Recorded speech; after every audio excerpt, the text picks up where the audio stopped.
My son's name is Cody. He is one of four, as I stated. The reason why he wanted to join the military, um,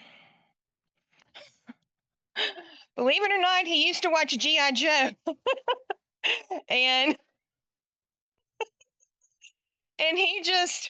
he got fascinated with that, and he started at a young age with like being fascinated with the military and army trucks and everything else. And he said at like the age of 8 he was going in the military, and I was just like, okay. Okay, sure. Because he was 8 and I knew things were going to change as he got older. And, so I entertained it. I was like, okay, no problem. um, he was my rebel without a cause. He started young with taking up for people and standing his ground. Um, I give people this example and they always laugh at me. He was always about everything had to be on equal ground. And I say this like, if his sister got more Cheerios than he did, he let you know about it. Or if if there was somebody had more fries than what he thought, he would let you know about it. Um, if and then that would carry over into school, and him and his sister, even though they were twins and they were not in the same class, he would always find out about it. He would stand up for her. And so he was my rebel without a cause, and that's what I called him. I always called him my rebel without a cause, because he always had a something that he was standing up for somebody for, and his friends always said that. And I told him one day, I looked at him, I said, "You're like James Dean." And he looked at me really funny, and I said, "You're my rebel without a cause." And it really has stuck. But as he got older and his personality began to come out more and more and more, it definitely showed. He had he had friends that were ride or dies, so to speak, and Cody was a ride or die. If you called Cody and your car was broken down, they were the ones, they knew they could call Cody, and he could, well, it's your blah blah blah blah, and yeah, man, I can fix it for you. And he was, up the driveway and, uh, you know, on his way to get you, pick you up, tow you, whatever. Um, he was that type of person. He never let you down. Um, you know, and then he always had your back.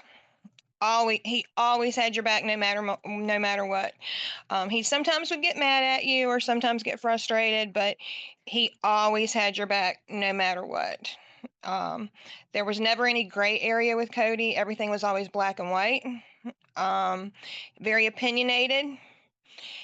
He was very sarcastic, and he had no problem telling you how it was. And if you didn't like it, he was like, okay, and he'd go about his day. Um, so he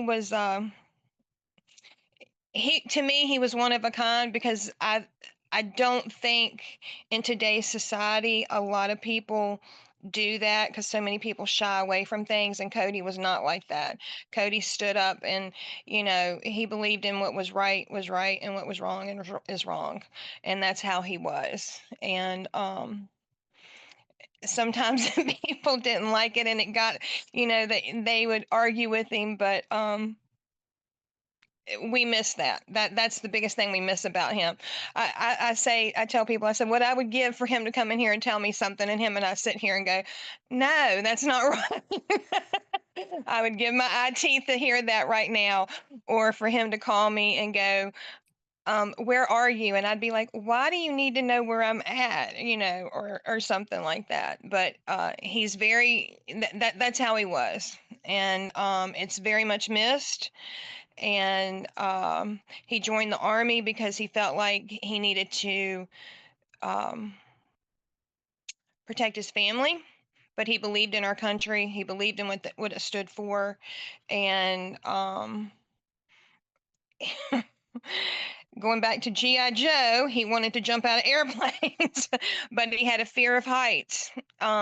So I never understood the correlation, but he did do that.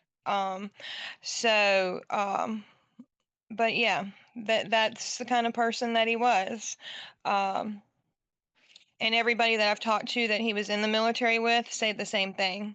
He was uh, he was a ride or die. He always had their back, but he was the one that would always be the first one trying to go against the grain if he could.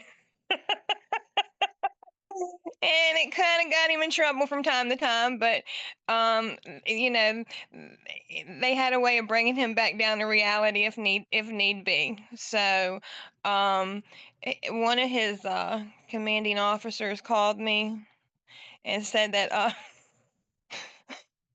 I won't forget this. Cody was not very big when he went in the military at first. He weighed like a whopping 150 or whatever, even though he was like 6'2", and his commanding officer was like easily like 210 or whatever.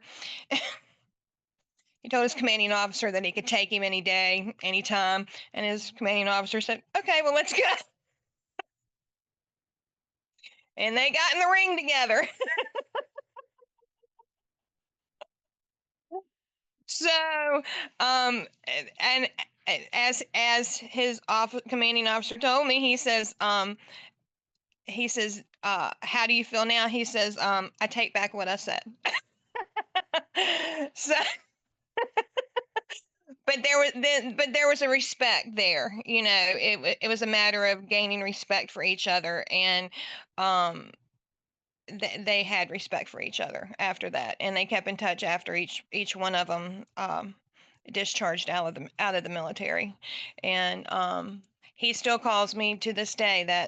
That young man still calls me and talks to me and tells me stories, and I'm just like, I can only imagine. As far as that goes. So but yeah, that was my son. He was one of a kind, that's for sure. It's not going to be easy. I have good days and bad days, and sometimes you have to take 1 minute. Sometimes it's easier if you take 1 minute at a time, and sometimes you just have to take one day at a time. Um, and sometimes in the beginning, it was just I was just like one breath at a time, because I felt like I was suffocating at times with dealing with his death. But it does get better, especially if you surround yourself with people that understand and help you acknowledge and can help you deal with your feelings, and they don't make you feel like you're on an island all by yourself dealing with this by yourself, and that it's okay to talk about your son, and that you're not having to keep it all bottled up inside, and that you're not crazy, because I did feel like that for a long time. And I know now that it's okay, and if someone is uncomfortable with me talking about my son, then I have to realize that that's them. It's not me, because he's a part of me and always will be. And I'm going to talk about him until the day I'm gone. And they're going to have to understand that, because I want his memory to be carried on, and I want his legacy to be carried on.